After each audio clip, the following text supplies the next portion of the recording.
அப்பா இந்த ஆசீர்வாதம் போட்டதுனால இந்த குடும்பத்துல நிறைய அற்புதங்களை நீ செய்ய போற கிருபைக்காக உமக்கு நன்றி செலுத்துகிறேன் ராஜா. வந்த எல்லா பிள்ளைகளையும் ஆசீர்வதிங்க என் தகப்பனே.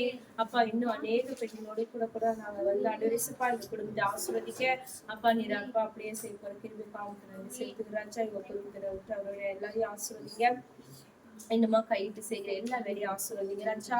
அப்பா அவங்க செய்கிற வேலையில கூட எல்லாத்தையும் பூரணமாய் நடத்தி செலுத்த கிருபைக்காக உமக்கு நன்றி செலுத்துகிறோம்.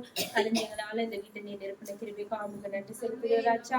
அப்பா பிள்ளைகளை கூட ஆண்டவரே ஆசீர்வதிங்க. அப்பா ஷாலி எழுதியிருக்க எக்ஸாம்ல கூட நல்ல மதிப்பெண் பெற நீ உதவி செய்ய போறீங்க. அதற்காக நன்றி செலுத்துகிறோம். அந்த பிள்ளை கூட நீ சாட்சியா கொண்டு நடத்த போறீங்க. நன்றி. சாத்த கூட ஆசீர்வதிங்க. அப்பா அந்த மகன் கூட ஆண்டவரேப்பா அப்பா எக்ஸாம்ல நல்ல முறையில எழுத அப்பா அந்த மகன் படிப்பு எல்லாம் தேடி நல்ல நன்றி செலுத்துகிறாச்சா. மகனை ஆசீர்வதிங்க ஆண்டவரேப்பா. மாவட்ட ஆசீர்வதிங்க, மகனுக்கு ஆசீர்வதிங்க. அவங்க பலத்தோட சுகத்தோடு ஒரு நாள் நீங்க காத்து வழிநடத்துங்க. இன்னும் மேலும் மேலும் ஆண்டவரேப்பா அவங்க வாழ்க்கையில எல்லா காரியங்களும் உயர நீர் உதவி செய்ய போறீங்க. அதுக்காக நன்றி செலுத்துகிறாச்சா. அப்பா அவங்க என்ன தேவை நீர் அறிந்திருக்கிறீங்க. அவங்க மன விருப்பத்தின்படி ஏற்ற நேரத்துல ஏற்ற காலங்களை நீங்க அப்படியே செய்ய போற சிரிப்புக்காக நன்றி செலுத்துகிறாச்சா. அப்பா நீ கைவிடாத தேவனே ஆண்டவரேப்பா. அப்பா நாங்க நினைக்கிறதுக்கு மேலாக அப்பா நீர் செய்ய வல்லவராய் இருக்கிறீர்.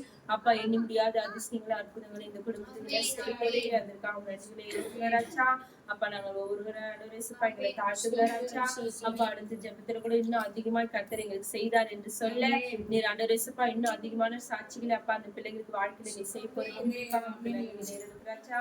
எல்லாரையும் ஆசீர்வதிங்க. தாழ்த்துக்கிறோம் ஒப்பு கொடுக்குறோம். நல்ல தோப்பனே.